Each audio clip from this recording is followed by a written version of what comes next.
atenção aqui.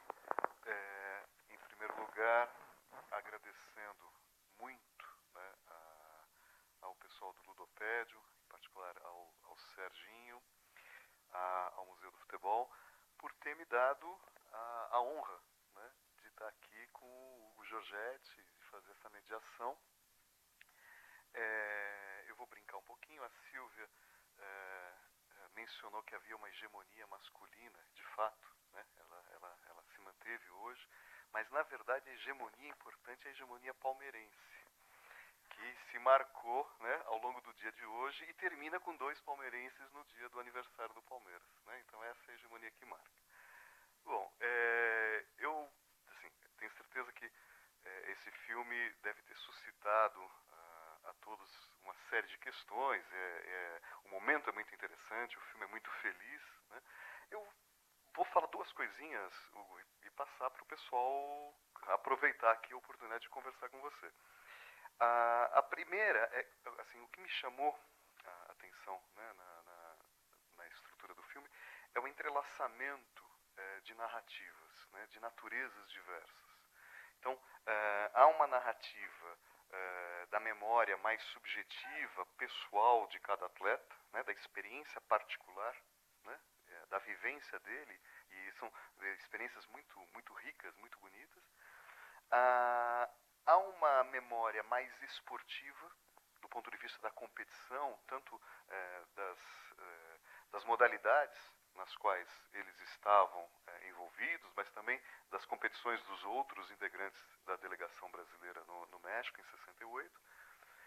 E que acho que é o elemento, né, que articula essas 2 narrativas, é uma terceira narrativa, que é a narrativa política, né, que é essa percepção que os atletas trazem, tanto do que se passou ali, né, nos 200 metros rasos, com Tommy Schmidt e o John Carlos, mas também com o ambiente de 68 em geral, né? Então, isso para mim talvez seja um elemento que chamou mais atenção na sua construção.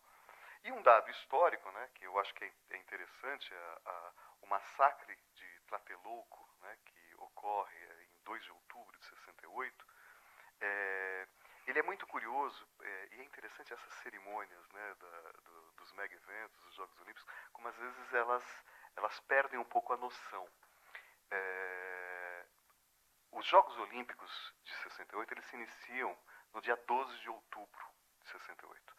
A data coincide com a data da suposta descoberta da América. O deslocamento, o trajeto da tocha olímpica vai partir da Europa, do porto de Palos, na Espanha. O mesmo lugar de onde partiu a primeira frota espanhola para a América.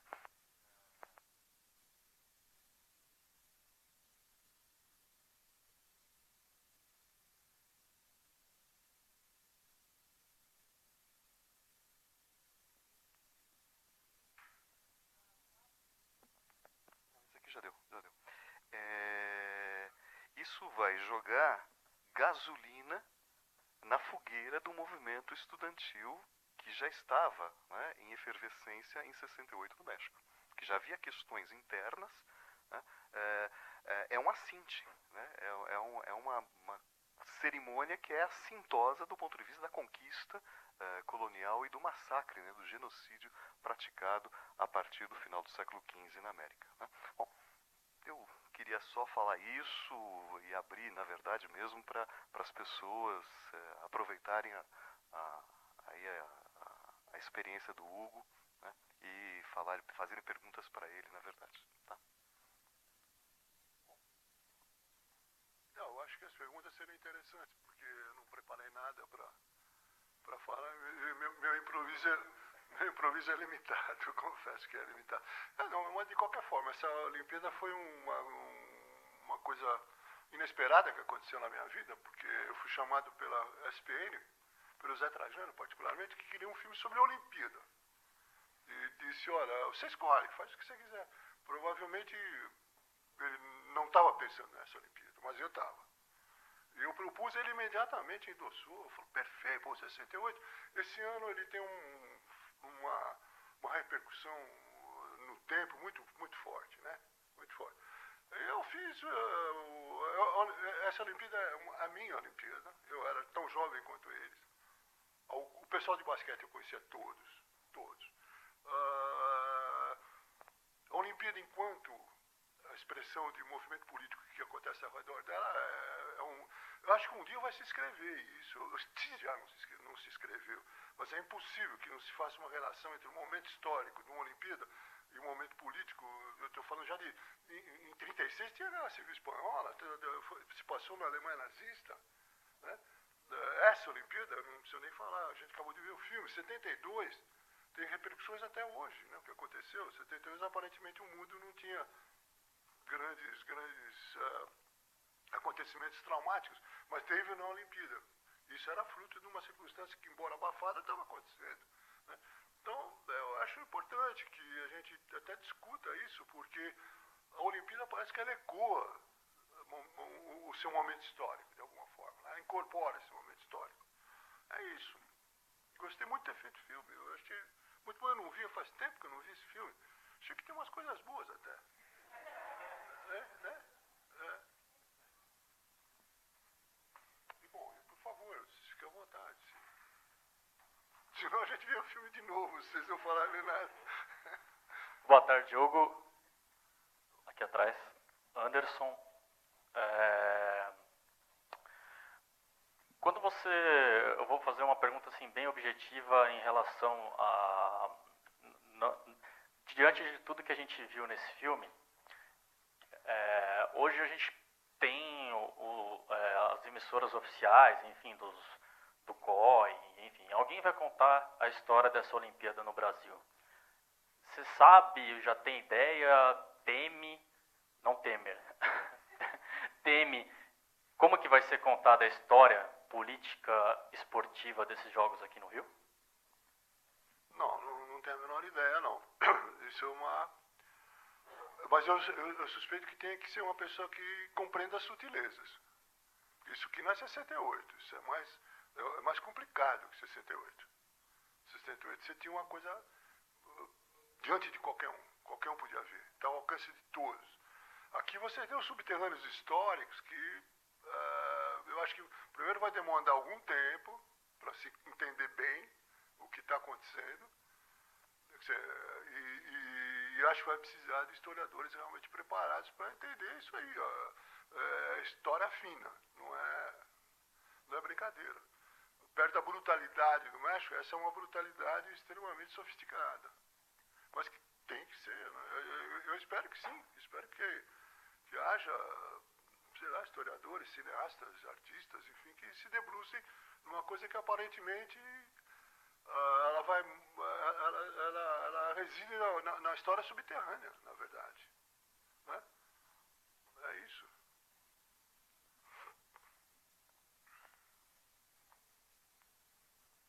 Bom, primeiro eu nunca tinha assistido o filme, eu achei fantástico, né? Por exemplo, o Nelson Prudence foi nosso aluno de doutorado, já faleceu, né? E aí resgatam, vamos dizer assim, uma certa ingenuidade, né, do que o esporte carregava. E aí eu queria te fazer uma pergunta, assim, porque me causa um certo, não sei se não enfocou, se os atletas não quiseram falar, porque 68 era foi um dos anos mais duros da ditadura no Brasil, né? E eles foram de avião da FAB, eles ficaram dentro dos quartéis e nenhum deles vai falar sobre, pelo menos não aí, né, sobre a ditadura militar. E eu me lembro, eu nasci em 68, e eu me lembro que quando eu fui fazer educação física, a ditadura já tinha terminado, já estava no final, né, e a abertura começando, e eu me lembro que eu trabalhei num projeto chamado Esporte para Todos. E era uma nítida filosofia da ditadura militar, e a gente trabalhava e a gente não se dava conta do quanto a gente estava sendo usado, né, por uma ideologia ditatorial, etc. E tal. Então eu queria, assim, que não aparece no filme, mas se em algum momento apareceu nas entrevistas assim uma certa noção desses atletas, ou, por exemplo, a Aida, ela se surpreende, né, nossa, nós temos racismo no Brasil, isso é velado, mas vê que movimento bacana nos Estados Unidos, né? Isso apareceu ou não apareceu? Olha, não apareceu e eu desconfio que não aparece nunca. O esportista não é a pessoa mais bem-vinda para falar sobre isso, em geral. Você vê no futebol, né? Profissional é muito difícil, você tem um atleta que se exponha. Eu acho difícil. Esse pessoal, inclusive, é um pessoal, fora a Ida e talvez o Prudêncio também, o pessoal do futebol também, mas era um enclave de gente um pouquinho mais desfavorecida num universo de pessoas de classe média, branca, bem colocadas. Aí aliás, é o contrário, eu acho que alguns indícios de pessoas que eram até favoráveis. Aí eu deixei até algumas pessoas nas entrelinhas que me pareceram, aliás, talvez porque eu conheço a pessoa, que não eram pessoas indiferentes ao regime militar, não, elas davam um certo apoio. Agora, esse é um lado. Eu acho que no esporte você não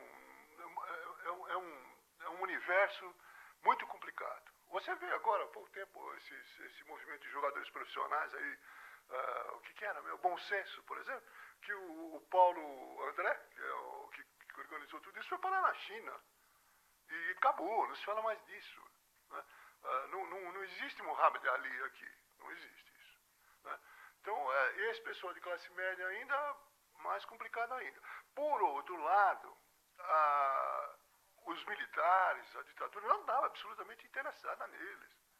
Porque sabia que não vinha medalha nenhuma. Então emprestou um negócio da FAB lá, mas deixou eles meio à deriva, porque você sabia que os resultados não iam empolgar ninguém, não era uma propaganda para o regime, de forma nenhuma, ao contrário do futebol em 70, por exemplo.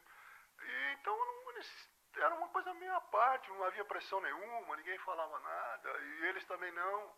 E vamos tocar a vida. Era uma coisa assim, não senti não em nenhum.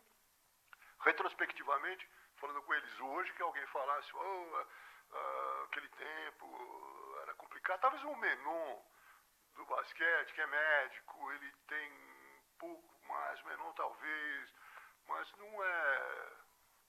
Eles passaram realmente um pouco batidos sobre esse tema.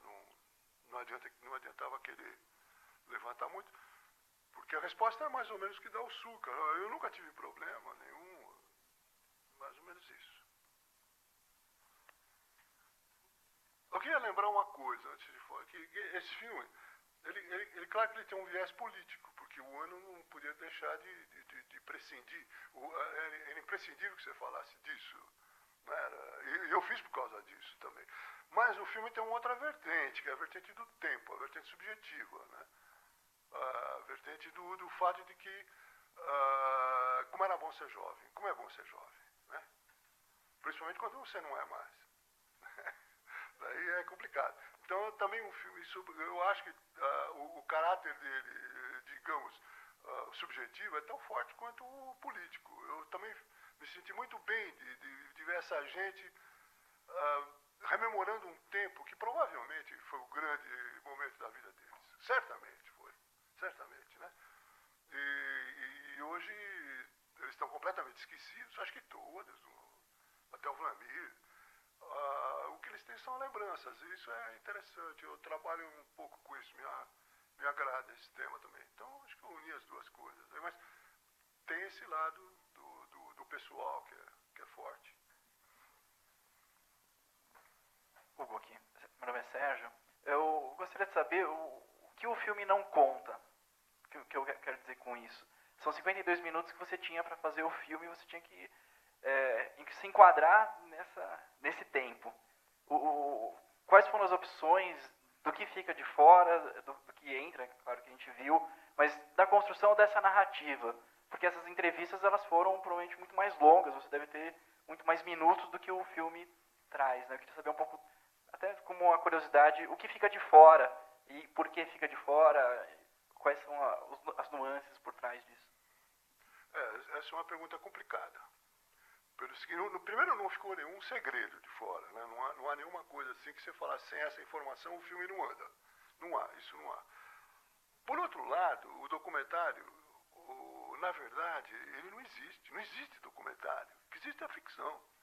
No momento que eu falo com você e seleciono o que você falou, eu estou dando uma volta, assim, eu estou dando uma torção no que você falou, que eu posso transformar em ficção.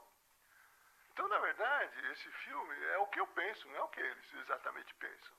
Eles me deram uma série de elementos que eu fui conduzindo esse filme para onde eu queria. O que eu queria? Eu queria isso que eu acabei de falar. Eu quero fazer um filme que, respeitando os acontecimentos históricos, mostrasse um momento pessoal de cada um. Né? Um momento... e explorando as características que eles têm até hoje. O pessoal do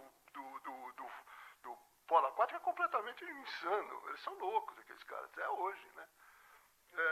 E isso se traduz numa coisa saborosa. Eu tenho que fazer também uma coisa interessante. Eu não posso deixar o amargor daquele tempo passar para o filme, porque não é verdade. Eu já fiz um outro filme assim, chamado Cara ou Coroa, que a tese é a mesma. Não há ditadura que possa contra a juventude, cara. É mentira que a gente andava aqui, todos cabisbaixos, olhando para o chão e virando esquina. Não é verdade. A gente namorava, ia para o futebol e tal, e odiava a ditadura. Todo mundo odiava a ditadura. Mas quando você tem 20 e poucos anos, nada comparável. Nada comparáveis. Eu falei com pessoas que viveram na Alemanha sob o Hitler. E as pessoas falavam, olha,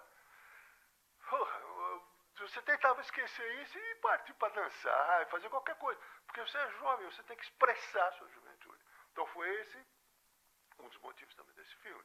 Eu devo ter deixado fora coisas que não iam me conduzir para esse divagações, coisas que me afastavam do objetivo que era isso, né? Outra coisa também que eu tentei foi mostrar, isso aí a despeito deles. Ninguém fez um relato tão minucioso das condições miseráveis que eles passaram e muito engraçadas, né? É uma viagem de louco, né? Isso aí. Mas eu selecionei cuidadosamente para fazer uma expedição meio... Um velho filme que eu acho que ninguém mais lembra, chama o Exército de Brancaleone. Era um verdadeiro Exército de Brancaleone, que indo para as Olimpíadas, ninguém sabia o que ia fazer. Isso me agrada muito também. Então não tenha dúvida que eu fiz uma bela seleção do que eles falaram. Nem me lembro mais o que ficou de fora, para dizer a verdade. Te garanto que não há nenhuma coisa que fosse de algum impacto que você falasse, não, peraí, isso aqui eu preciso falar, porque senão eu estou eliminando parte da verdade ou parte do que realmente aconteceu. Não tem. Mas você tem razão, é meio ficção. Por isso está escrito lá, roteiro e direção, senão é só direção. Então, a minha pergunta é a seguinte: como é que você se sente comparando o espírito de 78 dos atletas que tinham dificuldade para treinar, que tinham dificuldade de ter apoio e ganhar medalha por conta própria, diante de uma seleção brasileira de futebol de 2016 que ganhou 1 milhão de reais para cada atleta? Cadê o espírito olímpico? Mas essa seleção agora? Essa seleção. Isso é espírito olímpico? Isso é espírito de ganhar 1 milhão? Você tem que considerar o seguinte, justamente o que a gente estava falando, a Olimpíada, ela representa a sociedade da qual ela faz parte. Cada momento histórico é um. Aquele era um outro. Aquele ele comportava uma visão do esporte muito mais desinteressada. Hoje não tem mais nada desinteressado. Nada. Você tem que receber algum tipo de prêmio. Então, eu acho que não tem nada a ver mais com Olimpíada Amadora. Nada a ver. Daquele tempo, alguém fala no começo, acho que o Ivo, do polo aquático, ele fala que aquilo era amadorismo puro, ninguém ganhava nada. Mas você tem que comparar aquela sociedade com essa sociedade, porra. Isso aqui não se coloca hoje, é impossível. A ética olímpica foi violada. Não pode um atleta ganhar 1 milhão de reais. Isso viola a ética olímpica. Mas o que viola a ética olímpica é o fato de haver uma Olimpíada desse jeito. E ela é quase uma consequência de uma sociedade que a gente vive. Não teria como. Eu acho que não teria como.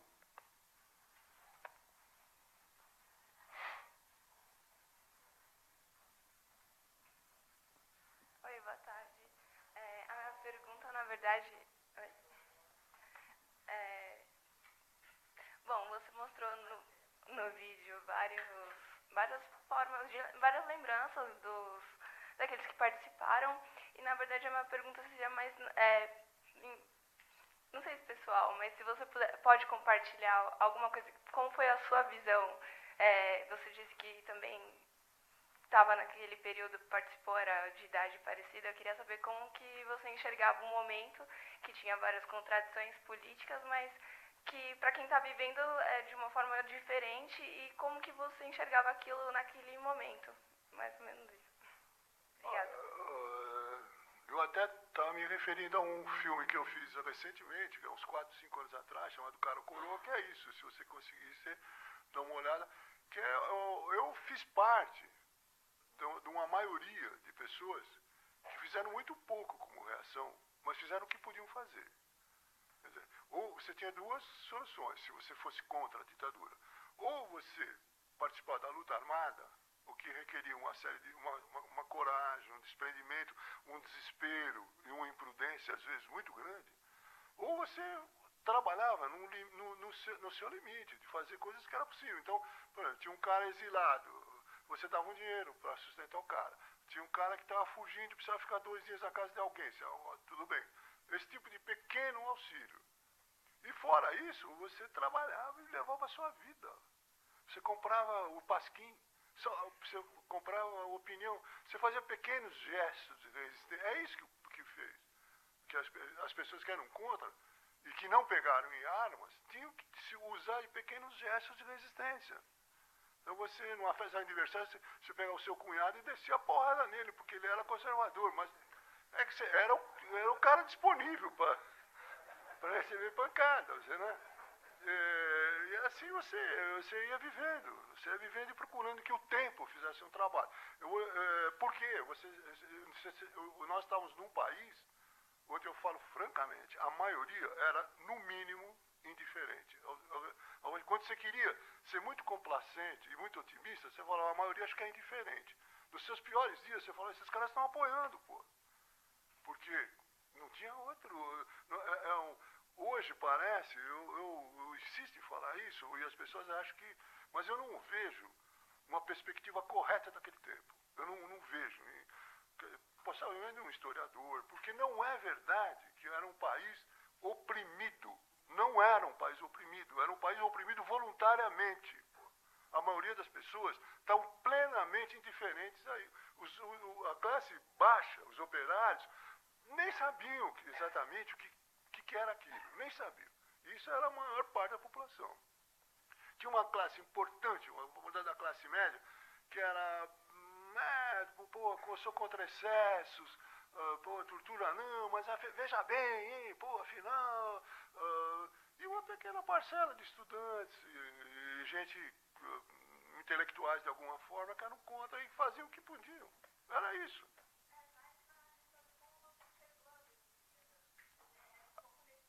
Aquelas? Ou essas? Aquelas de 68? Não, eu não tinha... eu não tinha nenhuma visão sobre as Olimpíadas, eu tinha uma visão sobre o México, que estava acontecendo isso, sobre a França, sobre os Estados Unidos, sobre a Itália. O Ocidente está vivendo um momento naquele tempo, engraçado como não se colocava, embora existisse. Você vê como é que é a história, né? A história é muito uma coisa que a gente nunca vai saber exatamente. Eu tenho pena de historiador, juro por Deus. Porque você compreende muito pouco. A gente inventa, quando a gente inventa um pouco. O Otávio Paz dizia que a história é um conhecimento que transita entre o documento e a poesia, né? É verdade. Agora, não, porque você não se colocava, por exemplo, o problema do Oriente Médio. Estava lá, pronto para estourar. Por quê? Porque o Ocidente tinha outros problemas. Na França e a Itália, principalmente, Porra, era uma loucura. A Alemanha também e a Inglaterra também. Mas, né, os Estados Unidos em chamas, com o Vietnã, principalmente. Né?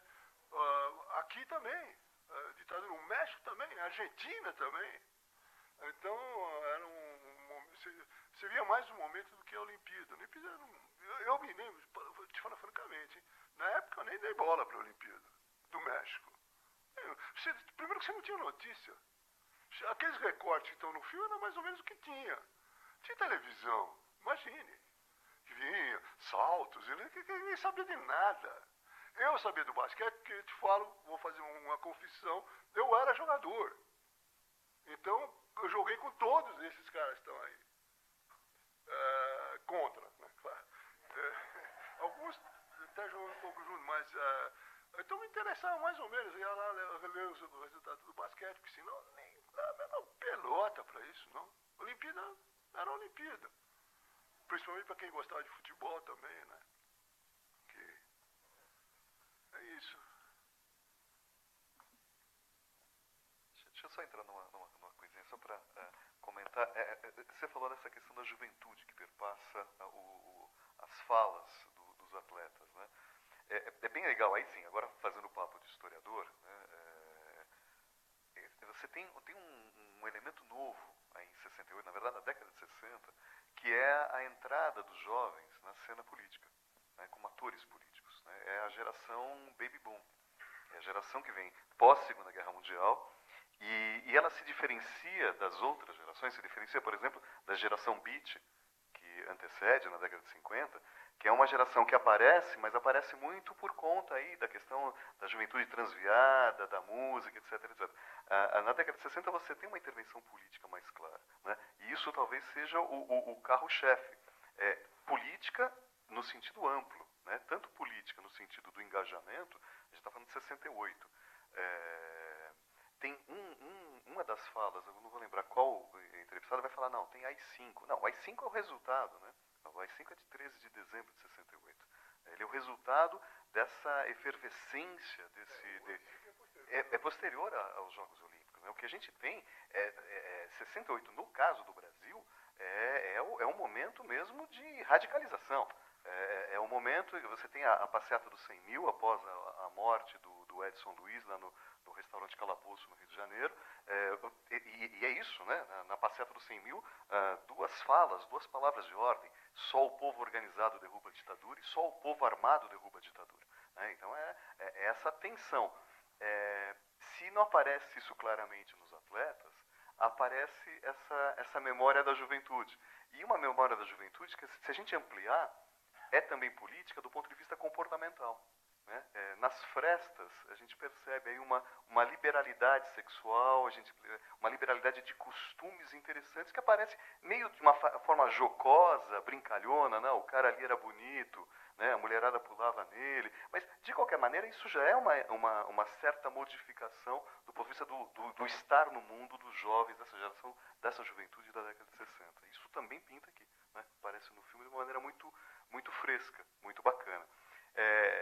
Eu imagino, né, talvez seja, a gente está aqui, a gente está tendo reações díspares, né, meio bipolares, né, porque tem uma coisa gostosa de lembrar de algumas atividades, de algumas competições, e tem esse nosso olhar meio ranheta, né, nós estamos ranhetas com a questão política no Brasil hoje, isso é indiscutível. Talvez aquele frescor dessa juventude mais porra louca, dessa juventude mais descompromissada, tal, a gente não veja hoje. Tem uma juventude hoje que ela é muito pragmática, né? Ela é muito, essa coisa, mesmo na academia, para nós, a maioria aqui é da academia, essa figura do homo lattes, né? O cara que faz alguma coisa e já vai colocar lá no currículo lattes dele, né? Então a vida ela é toda muito marcada pelo ganho, né? O que vai se auferir daquilo que você faz. Acho que na década de 60 você ainda tem uma coisa um pouco mais leviana, né? Essa vagabundagem um pouco mais interessante, mais bacana, né, de ser vivida. Eu tenho a impressão que isso aí, vou me aventurar para um campo que não é o meu, são ecos muito fortes de dois conflitos mundiais impressionantes. Então o mundo, na década de 60, ele estava se acomodando ainda ao que tinha acontecido. Nunca aconteceu isso antes. Você tem 2 massacres mundiais que acho que as consequências nós estamos vendo hoje, talvez, hein, se é que não é cedo. E surgiram os jovens, toda essa coisa jovem surgiu porque o mundo estava se acomodando. Hoje ele está acomodado. De repente, no fim do século, baixou um negócio e falou, olha, gente, o mundo... Agora a guerra ficou muito longe, já passou 50 anos, passou não sei quanto da guerra de 14, então todo aquele negócio, todo mundo virou isso. E a gente tem um bloco. E agora? Para você sair de um bloco, como é que a gente vai sair? Com conflito? Com outro conflito? É sério, é complicado. Eu acho que você tem toda a razão, mas os beatniks e os existencialistas de Paris são frutos da guerra. São frutos da guerra. Era um mundo que se perguntava o que a gente vai fazer agora. Depois de toda essa matança, depois de todo esse... E foi se acomodando. E de repente se acomodou do jeito que está. E agora está acomodado, eu acho. Já vejo que para sair, vamos ver. Vamos ver o que vai acontecer.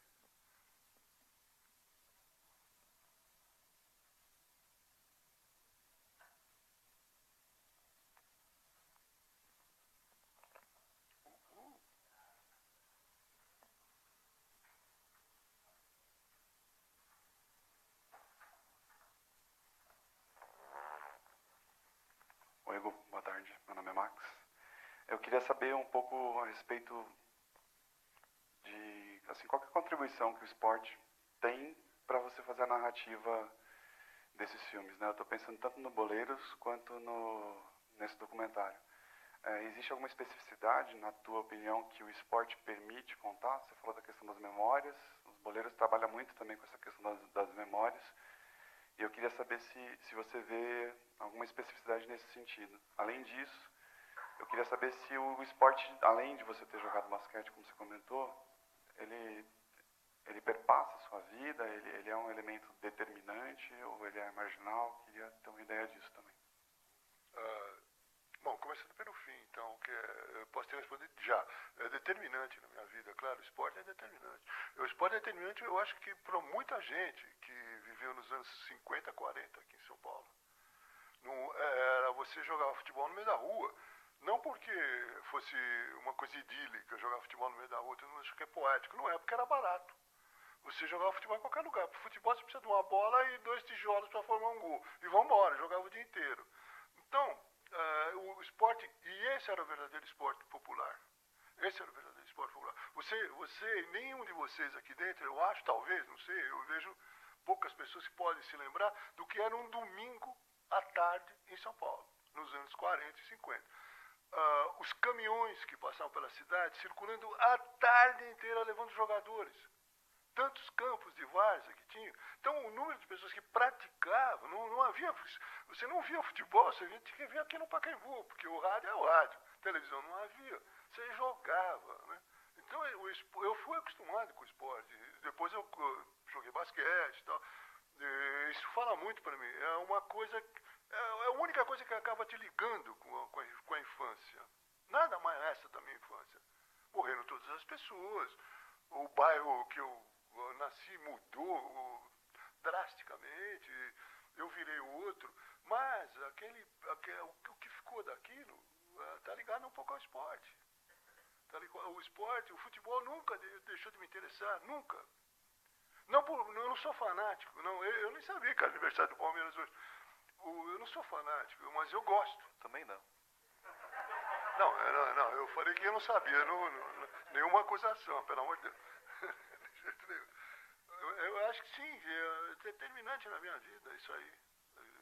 Agora, outra coisa que você me perguntou era a primeira. Você vê, eu respondi a segunda porque eu esqueci a primeira. Eu queria saber o seguinte, se nos 2 filmes que tratam da questão do esporte... Sim. Olha, eu acho que tem o esporte... Se a vida de um ser humano normal, ela tem a aceleração natural e mais ou menos um padrão comum, isto é, o tempo passa de uma maneira mais ou menos homogênea, igual, pro esportista ele passa 3 vezes mais rápido. Porque tem os momentos de grande excitação e glória e tal, dura 10 anos. Fora, daí você começa a envelhecer, velho. Não tem uma escapatória. Então é um impacto profundo isso. Eu acho que na pessoa que começa. Quanto mais você pratica um esporte, quanto mais você gosta desse esporte, mais você quer que ele continue na sua vida. E ele não continua. Ele não continua. Isso ocasiona um tipo de personalidade muito boa, um campo muito fértil para a narrativa artística, por exemplo. Eu acho que é admirável como não tenha grandes romances no Brasil sobre futebol. Não tem, nenhum. Há grandes escritores que gostavam de futebol. O Zé Lins do Rego foi enterrado com a camisa do Flamengo. Ele escreveu um livrinho que ele aludiu um pouco e tal. Plínio Marcos nunca, Nelson Rodrigues nunca, ninguém. Eu acho complicado isso aí. Porque o que tem de heróis, o que tem de heróico no esporte é muito, muito sério. Eu vou me dar mais uma. Mas a respeito então que você está falando dessa questão de que essa vida do esportista é muito breve, né, e gera esse material para fazer essa discussão no cinema, será que nesse momento não seria pertinente pensar então num recorte também de um filme chamado, hipoteticamente, As Boleiras, de prestigiar também essa outra vertente do futebol, por exemplo, no caso do futebol feminino, que teve uma repercussão até significativa na Copa, né?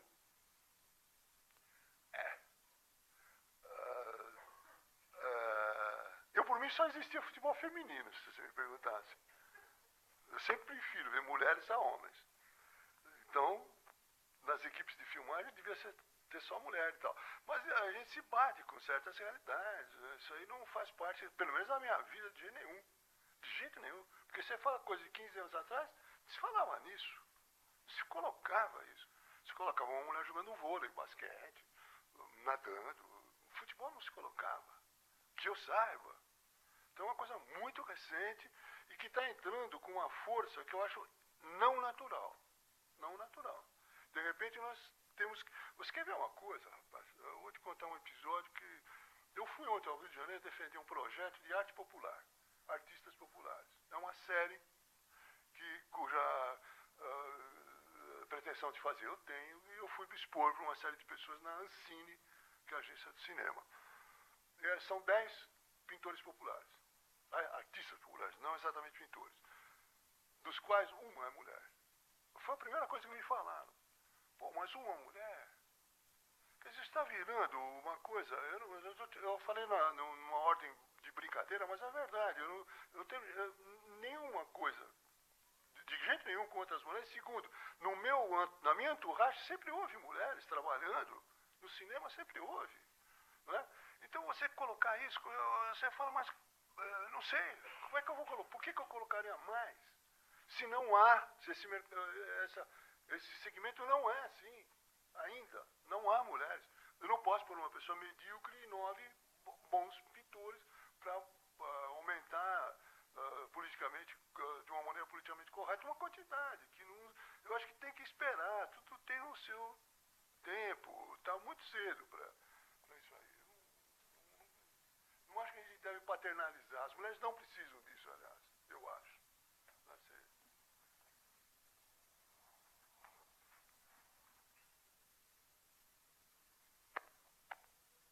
Boa noite, Jorge.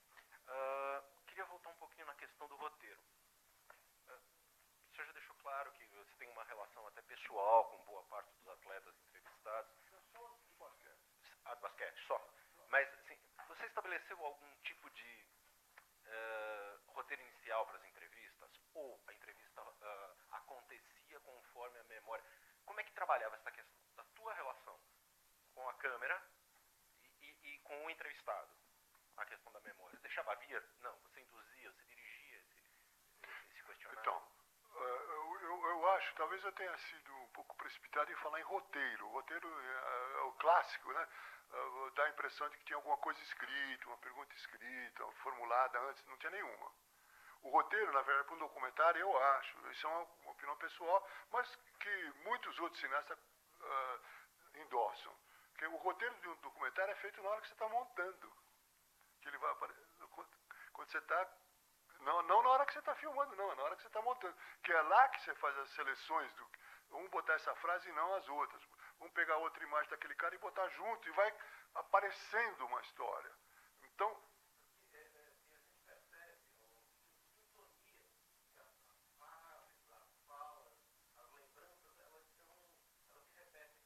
Bom.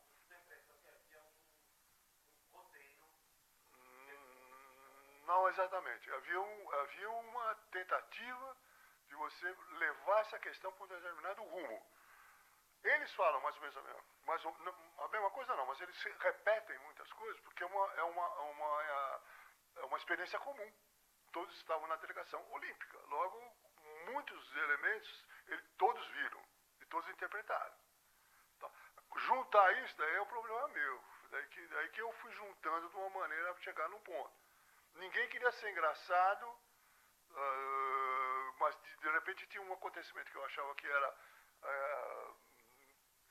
humoristicamente interessante. Eu conduzia vários que falaram a mesma coisa em outro contexto para um resultado desse. Então isso é montagem. O roteiro foi feito na montagem. Não tinha.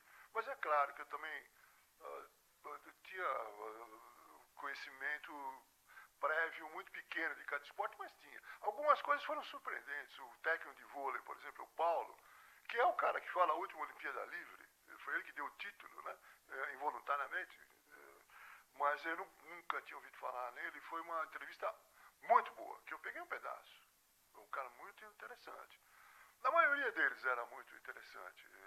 Eu deixei fora coisas que não se orientavam para o meu objetivo. Né? E dá a impressão que eu sou até imparcial. Mas não existe. Não existe documentarista imparcial. Não existe.